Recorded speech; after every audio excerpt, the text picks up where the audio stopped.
And this boy died in the hospital with 2 rubber bullets inside the brain. I mean, people in Israel is happy, you know. And he said, nice, you're going to the beach because Israel has a beach from Lebanon to Egypt. And looked at me like, which is your reaction? And I said, wow, he's trying to understand if I know that the gas exists or not, right?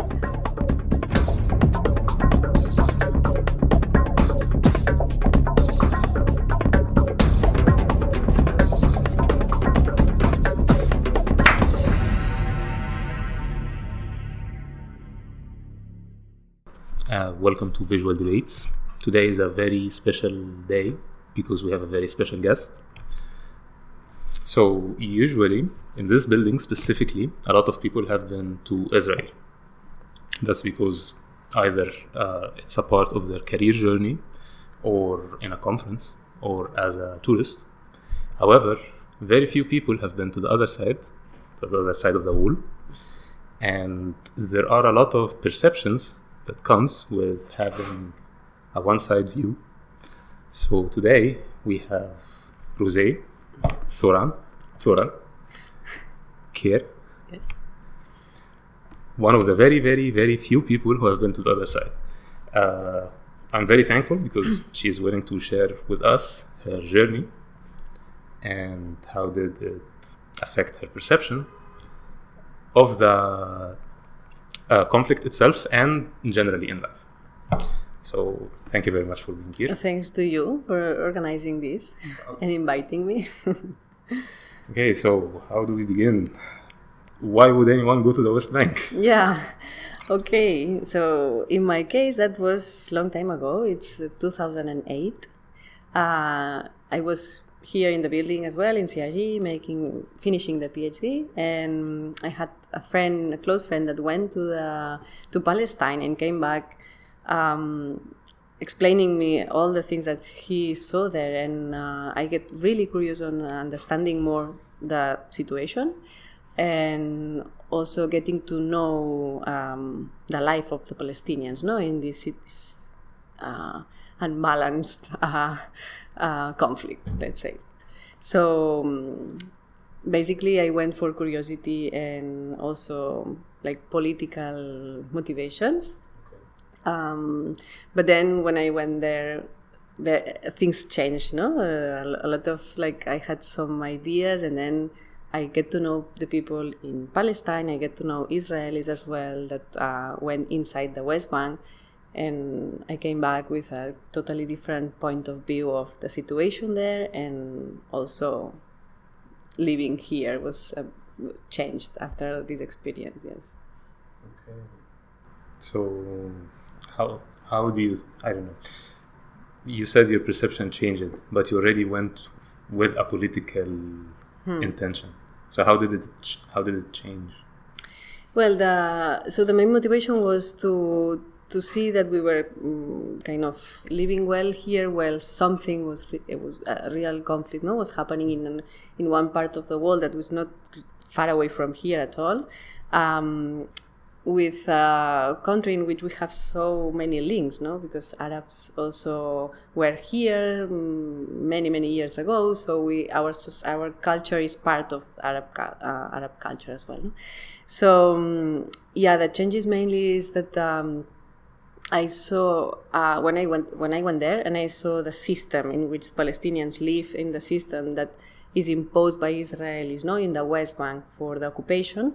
I was shocked to know that this was going for so many years, and the international community did nothing to change it.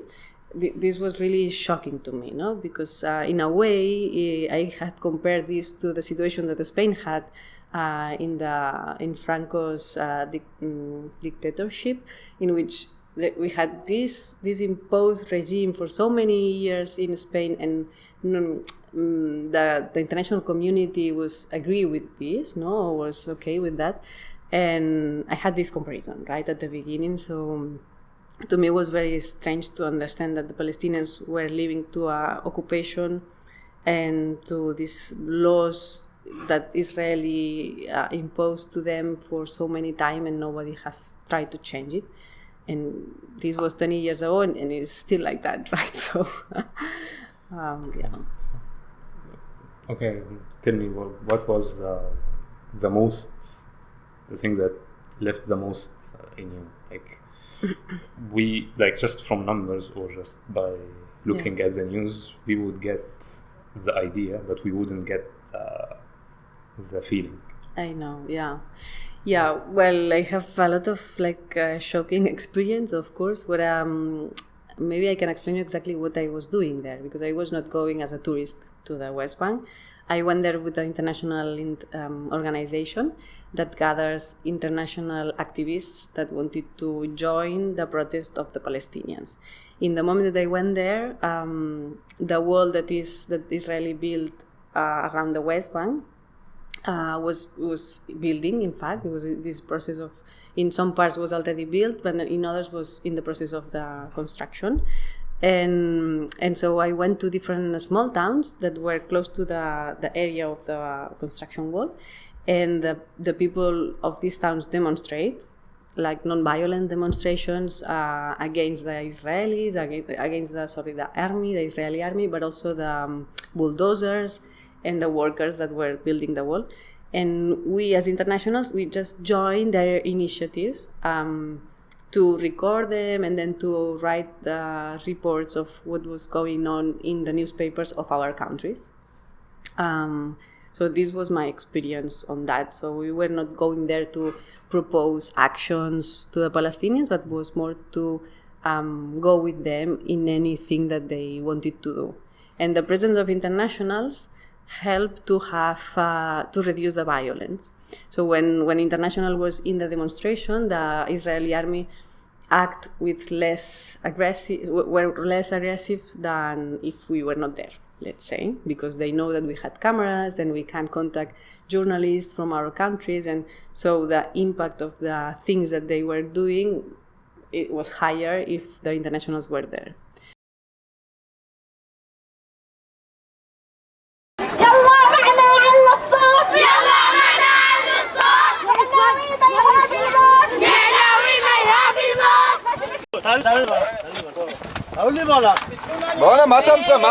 מה אתה נוקט במצלמה? לא סוגר.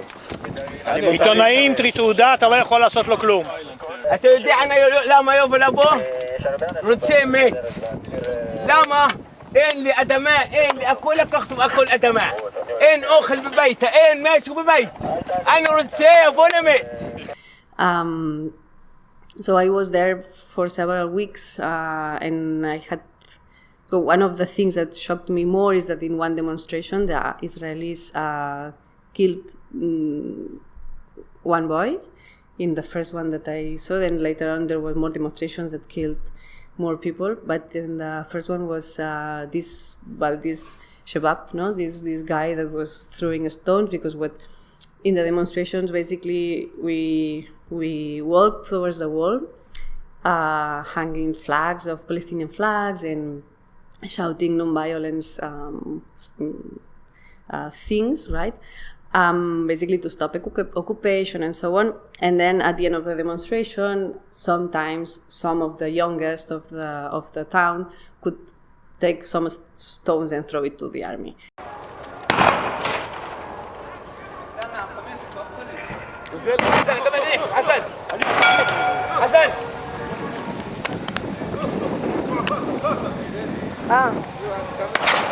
On the other, I have to say that the army, of course, was terrifying. So there were a lot of soldiers with guns, with tear gas, sound grenades also. So really ready for anything. Some of them very young soldiers, so some of them making the military service, in fact. And sometimes it starts some fights, let's say, between them, but it's like throwing stones from one side and the other. They were throwing all what I said, no, tear gas that was really suffocating, and also leaving bullets. And one of the things that also they had, and they used it a lot, was the rubber bullets. The rubber bullets is a round bullet surrounded by plastic, but rubber. That is forbidden. At that time was not. It was forbidden to throw it to the upper part of the body. They should throw it if they have to the legs or to non-vital parts of the body, right? So, but they don't follow this. Of course, they do whatever they want in the West Bank. So they threw it to the head of this boy. And this boy died in the hospital with 2 rubber bullets inside the brain. Yes. And this was, specifically this was shot by a soldier that was inside a car, so a truck, a car of the army, and they shoot it from the windows, right? So with the car, they went more closer to the kids and then shoot it to I say kids because they were kids, really. They were like 15, 14 years old, 13. And then, this was the daily life of the Palestinians in that moment in these small towns that were close to the wall. This was not an exception. Was there a follow-up? There was a follow-up. So after that, there was the enterramiento, so the entierro, burying. The interrogation? No. So after that, so the ambulance wanted to get to the boy. The ambulance was retained on the checkpoint. The checkpoint basically is the entrance of the city. The town, and there's just one road to entrance. And the army was stopping the ambulance there for hour to know, with the excuse to check the papers and things like that. But then when they let them in, took the body, and it was already dead. Yeah. But was there any follow-up from a legal point of view? Any soldier got arrested? Or? No, of course not. No, this never happened. One time after some weeks, we get so it's impossible to denounce a soldier. You cannot even identify the soldier. You have images sometimes, but it is not enough to go to a court or to no one accept that. I mean, there is no way in the system for the Palestinians to try to follow up these actions. And we got the visit of people from UNRWA.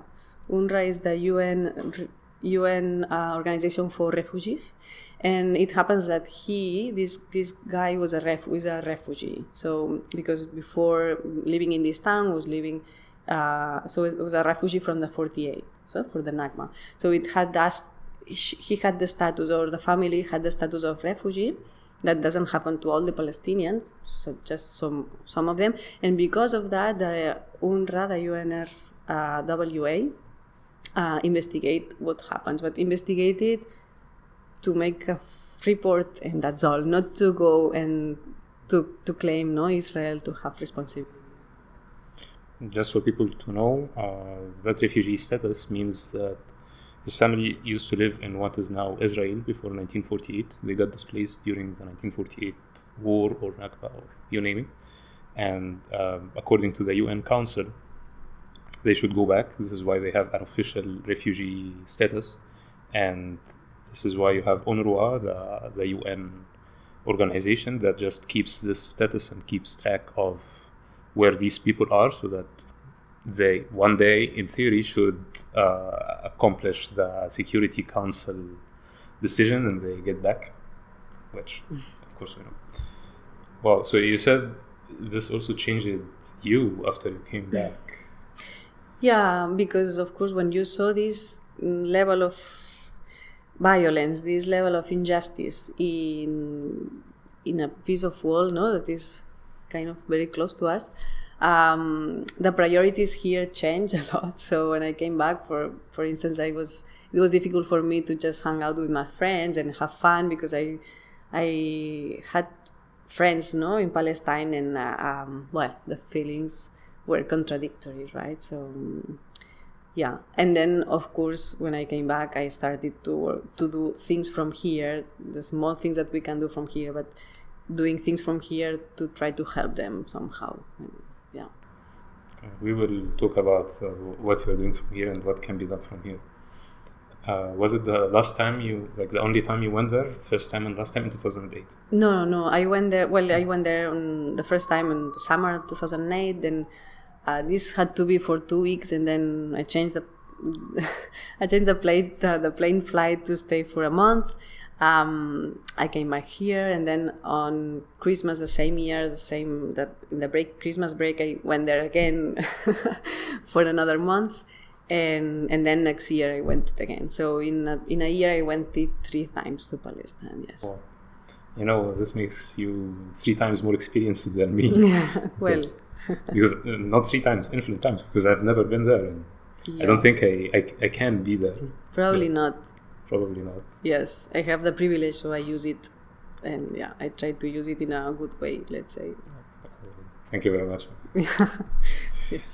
Okay, so, but also, violence against protesters, this is something that happens, also here, also in every other place.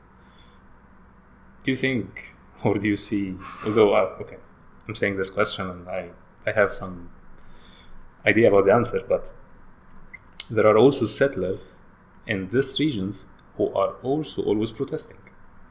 Yeah, it's a crazy. It's really a system that you have to go there to see and understand, because it looks crazy in a way from outside, no? So in the West Bank there are a lot of settlements, no, illegal settlements that appears from there to there, and they start growing, and you can see that this settlement has a pool with water, while the village that is next to it doesn't have water in the houses all the day, because they don't have enough water resources. The settlements as well take the name of the villages that are close to them, I guess because they have this plan in the future, to occupy all the West Bank and then make the original village disappear, let's say. So this is really a crazy situation. The people that live in the settlements, what I saw is that also attacks the villages that are close by.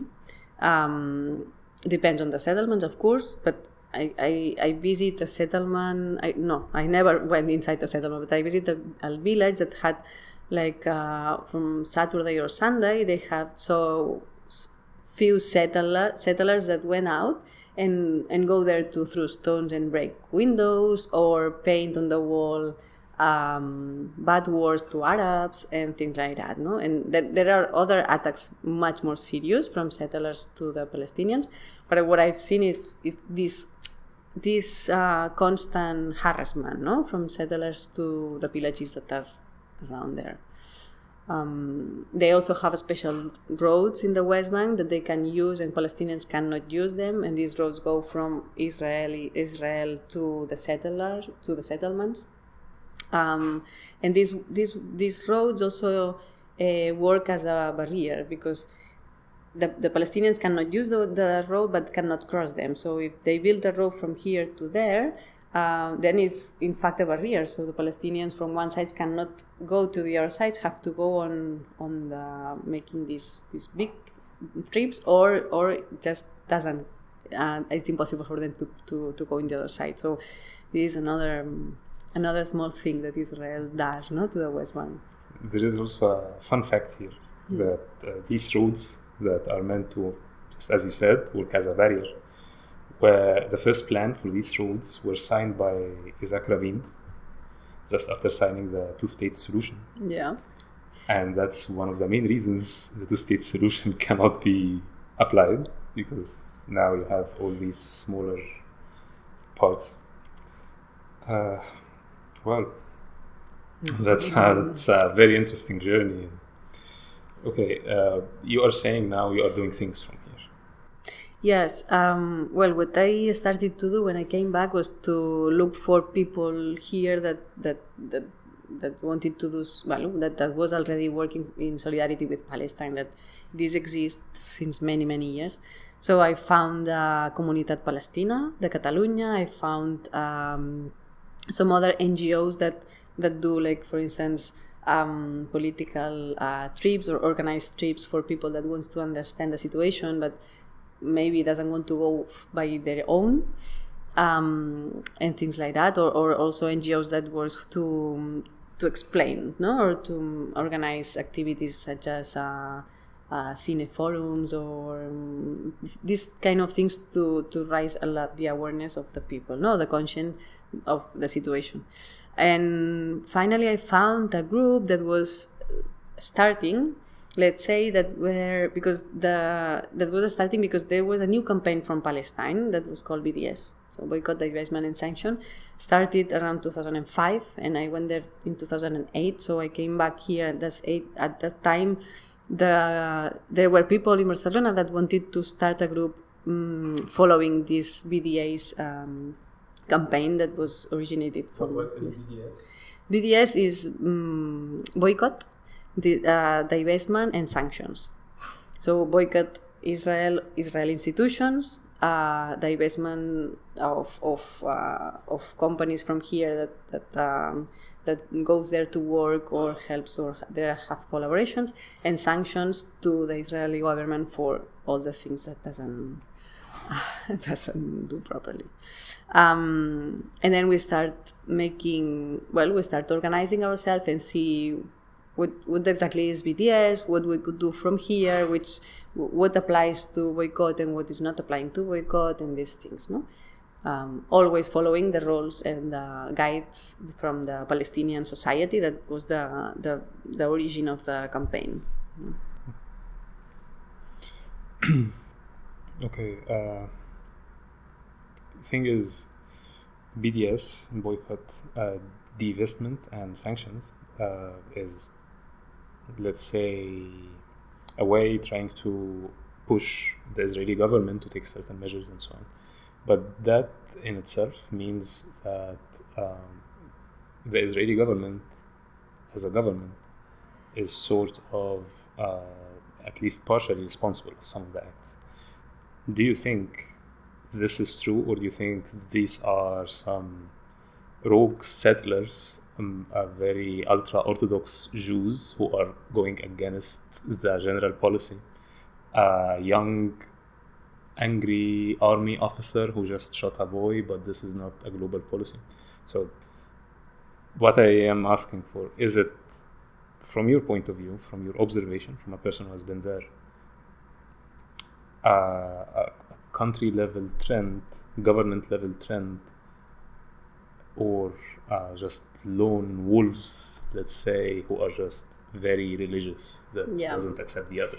What is happening in Palestine, in Israel, it's not based on through a few people that it gets crazy or radical in religious or whatever, because it's going on from so many years, so many decades. This is something that it's really organized by the government, or organized by a statement that controls a lot of different levels of the society. In the level of education, for instance, these young people that is going to the weapon to do the military service is educated in a way that when is arriving to this age of making the military service, they go there convinced that the Arabs are not persons, that the Arabs has invaded them. They are convinced of this. So this is something that comes from the system of the education of Israel, and of course, all these laws that apply to the Palestinian differently than the Israelis, it's coming from the system of Israel, meaning the government. So this what is happening, of course, has been planned, has been executed, and is being planned and executed in the time, because we can see Gaza and also the continuation of the occupation in the Palestine. So it has been planned and executed by the government of Israel. So the idea of the BDS and the idea of this, in fact, the work that we can do from outside is to denounce the responsibility of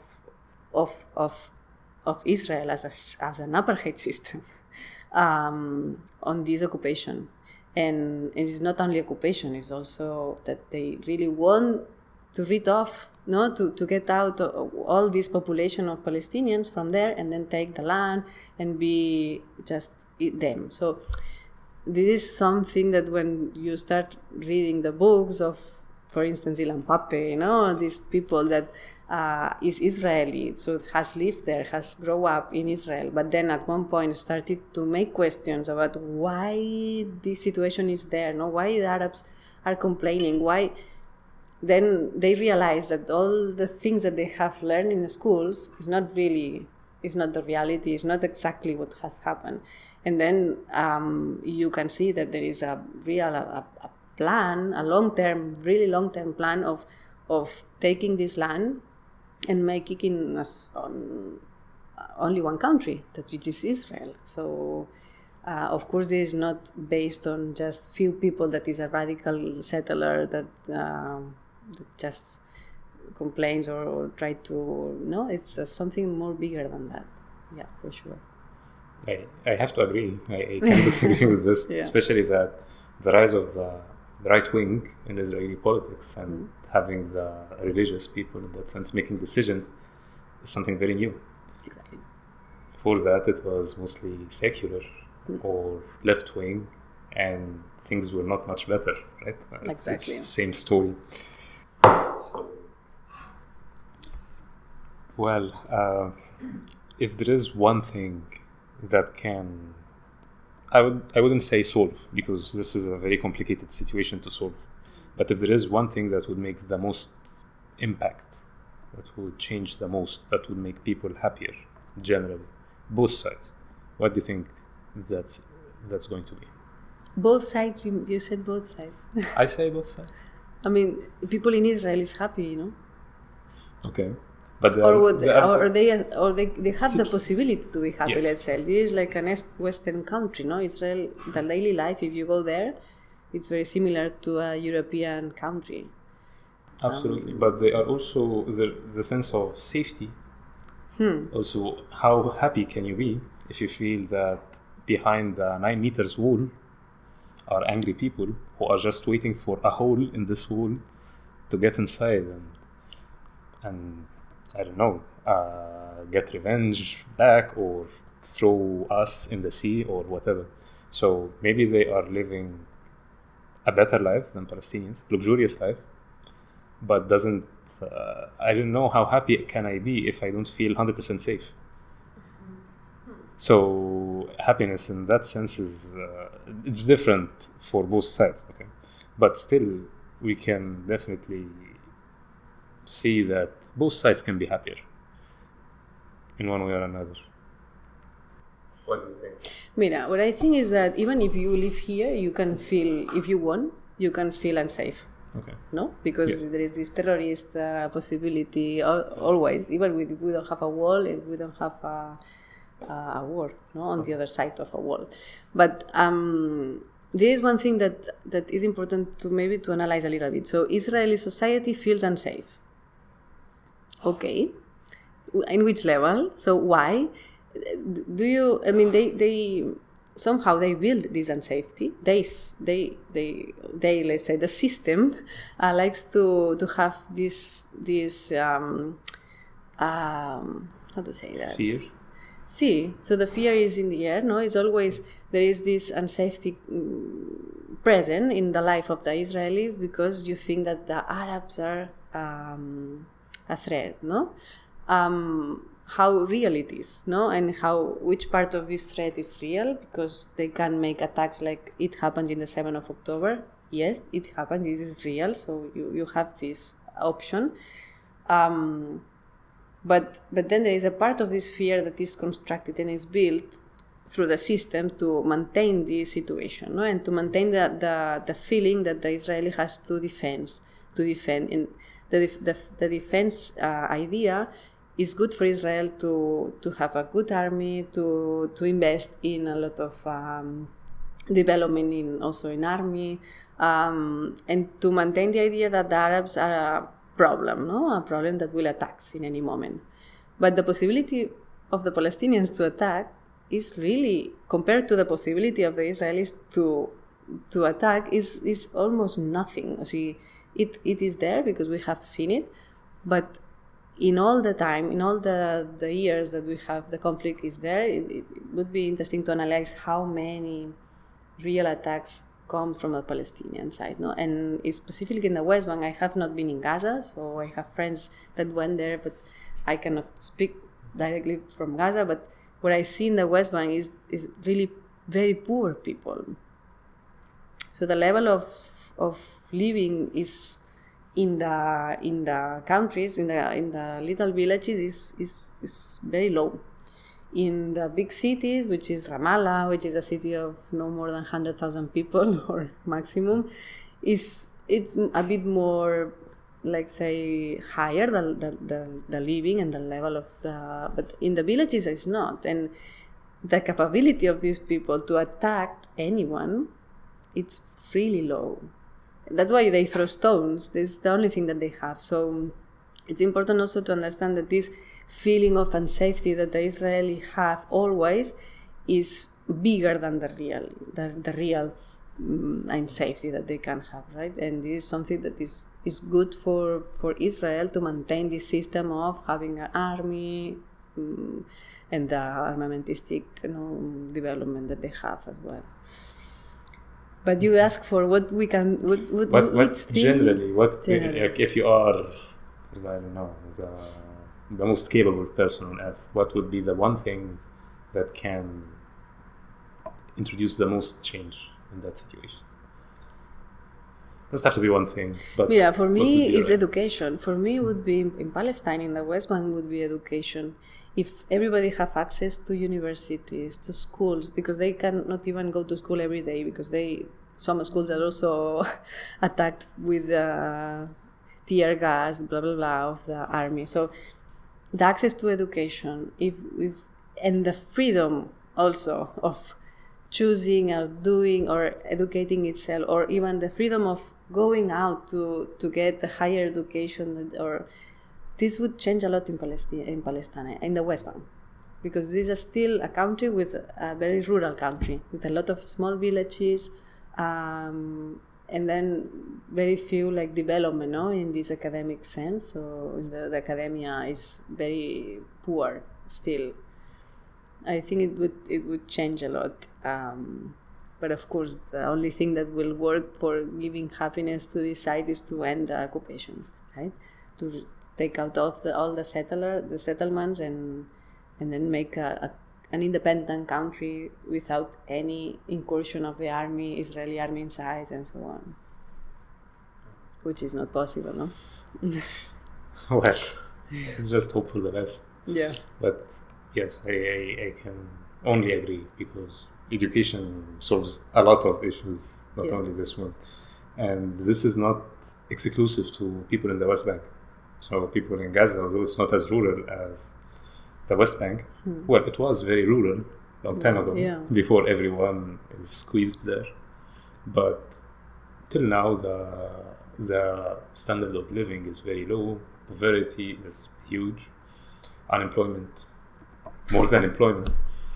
So the solution for all this, I would say, it's education. Even Arab Israelis, even these people who are thought as privileged to have the Israeli passport, they get much less education. Much less education in a surprising way. Some villages in the Negev desert doesn't have any schools. The kids are required to walk for miles on sand just to go to a school, and definitely they don't. And universities, the official language is Hebrew, which means if you don't speak Hebrew, you don't get education. Exactly. Easy education. So, well, thank you very much. Would you like to add anything? Well, I want to explain some things that happen that maybe the people is not aware on these parts. Like, for instance, when I went out from Palestine the first time, I had to put all the things that I bought in West Bank, Arab things like kofia, soap, making nablus, or small things that are nothing special, right? But I couldn't cross the border. I couldn't take the plane in Ben Gurion in Tel Aviv with these things, because it would become a problem for me.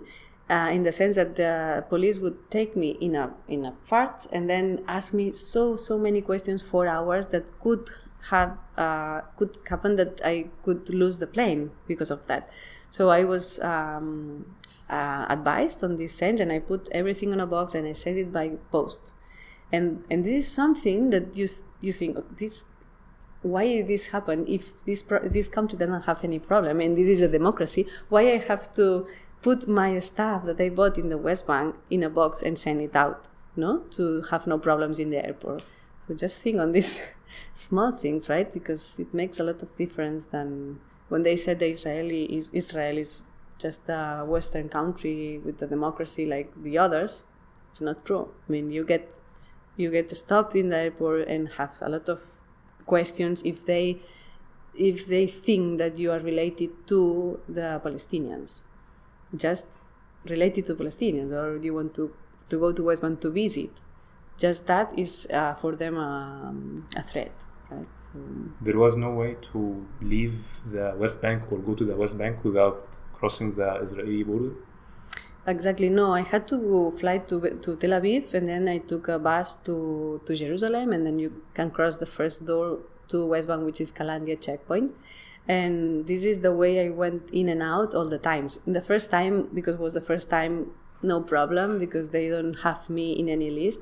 But the second time, it was a bit, I had to say that it was Christmas, that I wanted to go to Bethlehem to see. I had to invent a story. Otherwise, they would suspect that I am an activist for Palestinians. And the third time was even worse. The third time they stopped me in the airport in Barcelona. So they had, of course, there were Mossad people in the airport in Barcelona because I was taking the plane of the Israeli company. Bilal. Yeah, exactly. So they asked me already, why are you going to the third time there? You are alone. Why? Who are your friends in Israel? Where you will be? All these things stopped in Barcelona already. So yeah, it's a country that it's. It will be very Western if you only go to Tel Aviv and go to Jerusalem, to the beach and in the Jewish part. Exactly. And go to the beach, maybe in Eilat. Yeah. It will be a very open country.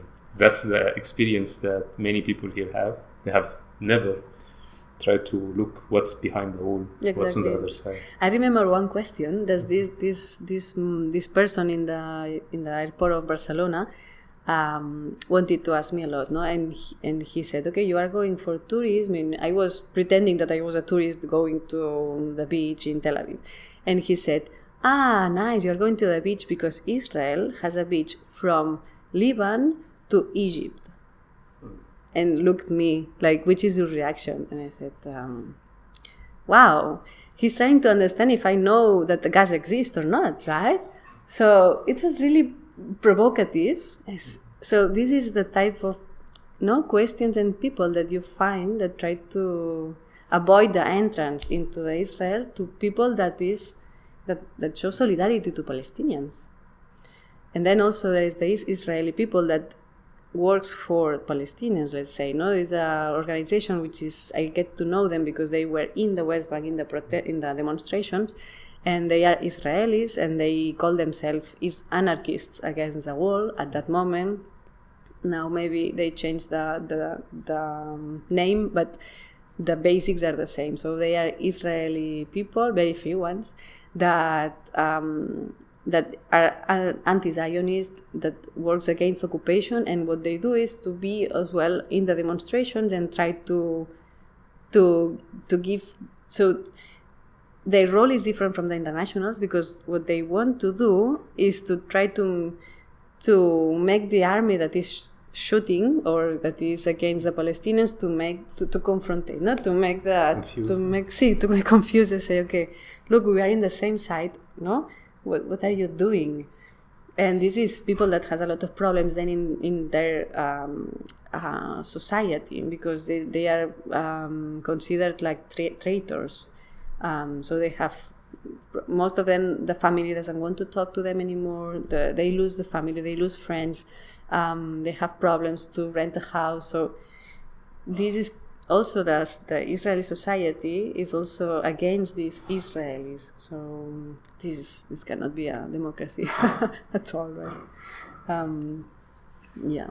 I also want to mention that many of these Israelis were former soldiers. Some of them, yes. The people who have seen with their own eyes, like the shock, for some people is harder to analyze, to understand, and then and it's interesting to understand how the vision of the life changed in these persons when they realize, after all his life being educated in Israel and then going to the army. And some of them, I have a friend that was professional in the army. So she did the military service, and after that she decided to stay as a job, let's say, and after some years she realized about what is this system. And this change here is very interesting, no? How they understand the situation in the point of view that we have, in fact, and then stayed in the country and tried to help to change the situation, although it's not in their hands, but try to do something for that. These persons are very interesting as well. Absolutely. If, I don't know, we can leave in the description some of these organizations and some of these stories of people totally changing their view after seeing things, because things in life are different. And if you look at a statistic and you say, okay, a lot of people are poor there, a lot of people are dying there very young, a lot of people, it's very different than seeing a kid getting shot in the head. I can imagine. And something that is very interesting also, or I have realized when I went to Palestine, is that you cannot trust newspapers. You can't trust newspapers. Sorry, at that moment, maybe I thought that the news could be explained in different point of views, and then you can take from this information from here and here. But in the terms of Palestine and Israel, what I've seen in reading the news that of something that I was there physically, I saw manipulation, a clear deviation of the reality in a way that from the moment that I was in Palestine, I changed totally the way I was reading newspapers for any type of conflict, right? Yeah, we cannot trust newspapers at all. Well, if there is one side that is only allowed to select which news reporters go there, what do they write? And they have the privilege and the right to deny those news reporters who do not follow the line. Totally. How can you expect a fair coverage? Through the BDS group that we were working, we realized that the Israeli embassy is taking journalists from here, from Catalonia, from Spain, paying the trip for free to Israel and make them a tour for a week to show them the country, to show them. So it's doing these things. It's also paying politicians to go there and to show them. So there is really a campaign outside Israel to make to make that the country has a good opinion of Israel, and that it helps to communicate their message, to spread the message of that Israel is not doing anything, is not occupating, is right on doing what they do. So be careful. The situation is very hard to keep. Like having occupation now, 2024, is very hard to keep. That requires a lot of work. And it looks like this is the work. Like what you need to do is media, in a way, control, just like what you said. And this is where people like you come. People who have been there, or have seen with their eyes, people who we trust, people who are just doing the same thing that we do, have no benefit whatsoever. Tell us what did they see. And I want to use this opportunity to just give a cry. When you go and visit Israel for work, for tourism, for education, for a conference, just ask for visiting the other side. Cross the wall. It's very easy. It's very easy. It's not dangerous. So take a bus from Tel Aviv, go to Jerusalem. Go to the neighborhoods, the Arab neighborhoods on the Jerusalem, you don't have to cross any checkpoint, any wall. But then just go to Kalandia, cross Kalandia checkpoint with a bus, with a regular bus, and go to Ramallah. So there's no problem. You can just go there. You just bring your passport with you. Maybe they ask the passport, maybe not, in the Kalandia checkpoint, and you will be in the West Bank. It's as easy as that. So it's like 10 minutes bus from Jerusalem to Ramallah, for instance. Take a tour in Ramallah and then come back. This is my suggestion. No one will stop you. It's not dangerous. It's not forbidden. It's just as easy as that. Yes. And you will go to the most privileged part of Palestine, Ramallah. Exactly. So Yeah. you will see the best. So Yes. Yeah. well, you have the mic if you want to add anything. I would encourage the people to go to West Bank.